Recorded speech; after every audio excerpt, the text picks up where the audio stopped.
What is up, folks? Welcome back to the channel. Now, I didn't think I would make this video this year due to the circumstances of it being mid-September and I have a lot less daylight hours for the lawn, and I figured the grass is not going to be growing as much during this month.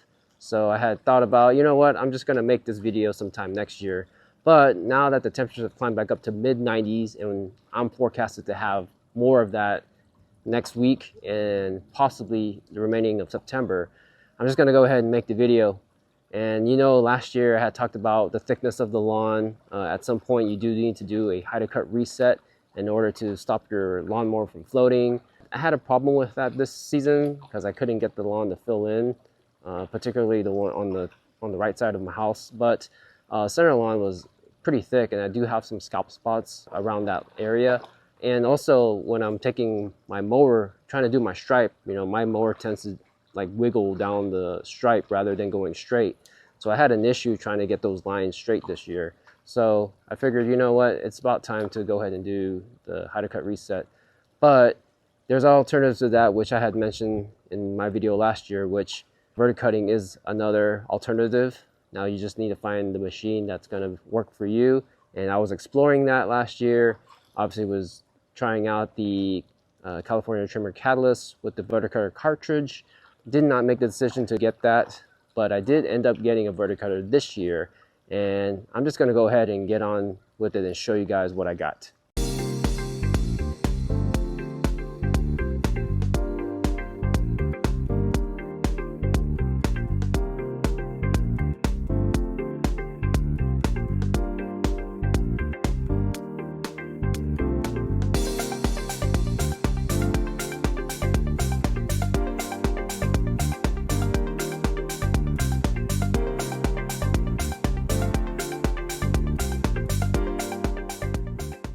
There it is, guys. I got a 21-inch Toro GM 1000 that had switched out the reel to be verticutter blades. Now you can actually get this done by certain fellas out there. Shout out to Wickham. He is one of the lead masters in Toro GM renovations. And he does a very, very good job obtaining these mowers from auction and from golf courses of mowers that they're trying to get rid of. He'll replace parts that need to be replaced, and he'll repaint and like refinish parts of the mower to make it look brand new. And he does a very, very great job on that. But in this case, these are verticutter blades from R&R. They do make these for the Reel Master and the Triplex, and their cutting cartridges are 21-inch. So you could basically use the same thing on a 21-inch mower. Now, the downside is they don't make them for 25-inch, which is something I would prefer, or 26-inch, because I use a 26-inch mower. The only verticutters I know out there that have 25 to 26-inch would be the Allet. I know they have a C27, C34 that's very wide in verticutting blades. And then you can also get the California trimmer catalyst with the verticutter cartridge as an option. That's a 25-inch. But, you know, given as much money you're going to be spending for those machines just to verticut, something that you would be doing only like once a month, I figured, you know what, I'll sacrifice the cutting width and just get a 21-inch and then just add more work to it by overlapping my stripe lines in order to achieve the thinning out process of my area. Okay, one correction I do want to make. Even though this is a 21-inch machine, the cutting width actually only goes to 17 inches. When I looked at it, I saw that there's more threads at the very end, which makes me believe that you could probably add more blades to each side, possibly maybe one or two more. But I'll have to get with Aaron and ask him why that is. Maybe when you order this from R&R, the verticutter reel assembly just comes that way. They're meant to be only 17 inches. But given that they're that width, it will take me 3 passes to equal my double wide stripe with the 26-inch mower. The mower basically runs the same way. There's no difference other than just the blades itself. Like, you don't have a bed knife, obviously, but you have the verticutter blades here. Aaron did provide me a smooth roller with a scraper on it to help keep the debris off of the roller. Another cool thing that he did is he customized the how to cut adjustments with knobs that you can adjust with your hands versus having to use like a tool such as a wrench. One thing I will say that's a bit hard is adjusting the height of cut without a verticutter gauge. There is a special measurement tool that AccuGauge makes specifically for verticutters. It's almost double the price of a regular AccuGauge, which is something I don't think is worth paying for. Now, the only way I can think of adjusting the height of cut and knowing if both sides are even is possibly getting like a flat board, such as this. But I gotta find a way where I can mount it on and then put my AccuGauge up against it. I'll have this on the back drum and this on the front roller. And then I would push this up against the board to know what my height of cut is, and then I could do it on both sides. A little challenge there. Or you just spend the money and go ahead and just get a verticular gauge from AccuProducts. So the center part of the yard is pretty much the only one that's really thick versus all the other places. So I'm only going to be focusing on verticutting in this section. So let's go ahead and give it a test run and see what happens. Ideally, you're going to want to use a grass catcher, but just for this demo purposes of showing you how the verticutter is going to be cutting into the stolons and into the thatch of the yard, I'm going to leave that off for now.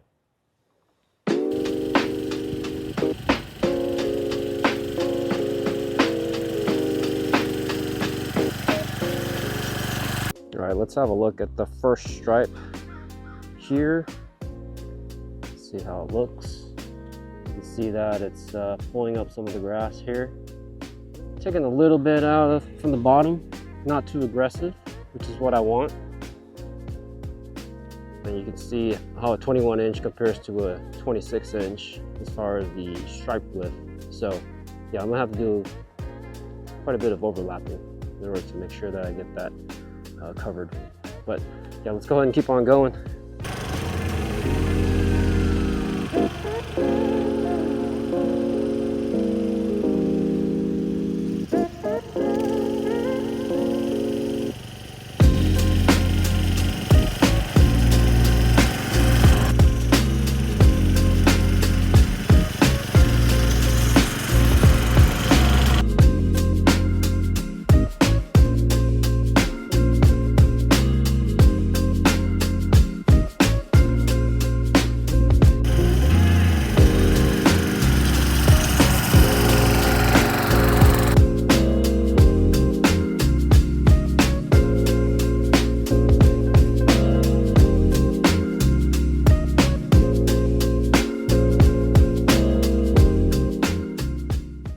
Let's have a look at how much debris it pulled up. Man, look at that. That's a lot of stuff. And that was just 2 runs going back and forth. Isn't that crazy? Hopefully the stripes are going to be more prominent now, because that's the whole goal. If you go through your same stripe pattern as you do when you mow, and you're verticutting in that same pattern, these should be more prominent. These should be appearing a lot stronger. Let's keep on going.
All right, this is from going back and forth laterally.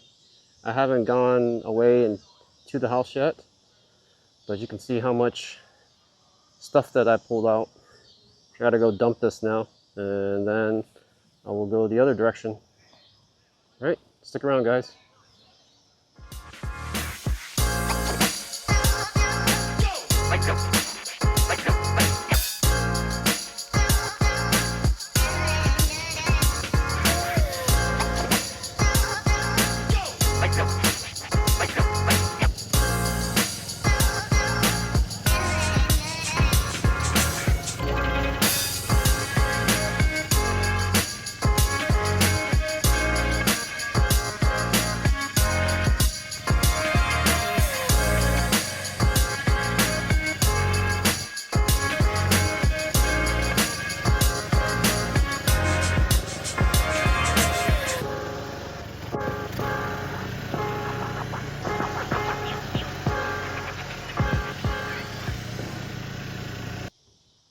I don't know about you guys, but stripes are definitely popping. I think this may have done it. Verticutting success. It is a little late tonight. I don't think I'll get to mow. I'll mow tomorrow. Let's take a look at the debris. You can see it's a little mix of grass, like the top layer and the bottom layer. This is the bottom layer. You see all that thatch stuff right there. So that's what we're wanting to get out of the lawn. Fortunately, you are going to pull some of this up, and you see where some of the whiteheads are showing. So when I mow this tomorrow, it's actually going to look like a scalp mark, unfortunately. But given that we have higher temperatures coming up later this week and hopefully the week after, this lawn should recover within that time frame. But for now, I'm going to end it for tonight, and then we'll pick it back up tomorrow with the mowing. All right, next day here. Here's what it looks like now. You can see all the top parts sticking up. I'm gonna go ahead and mow it and give it its final cleanup.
done.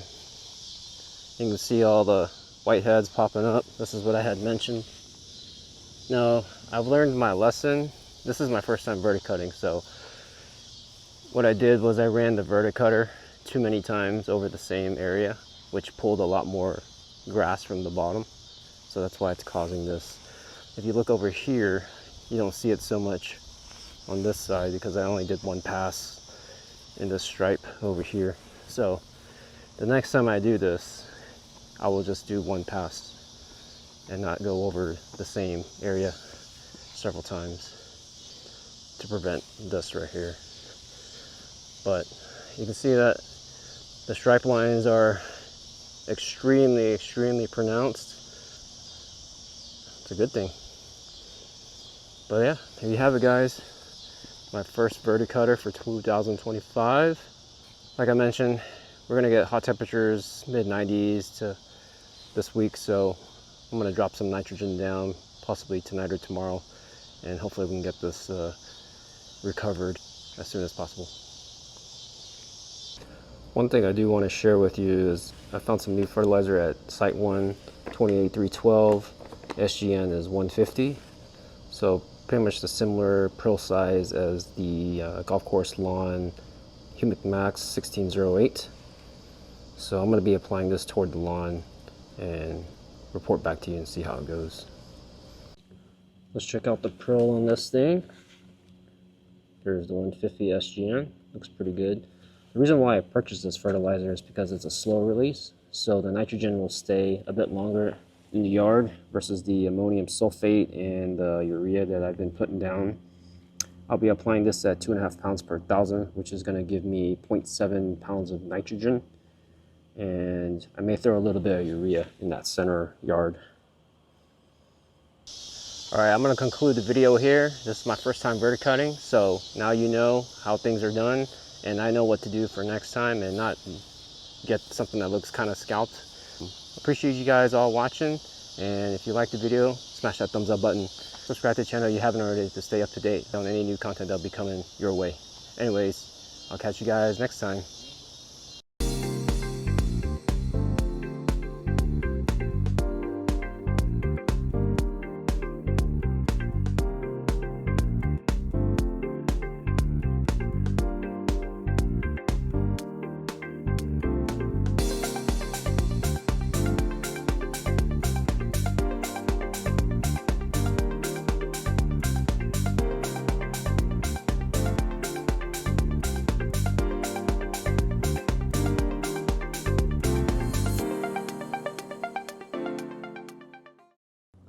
Toro Greensmaster renovations, and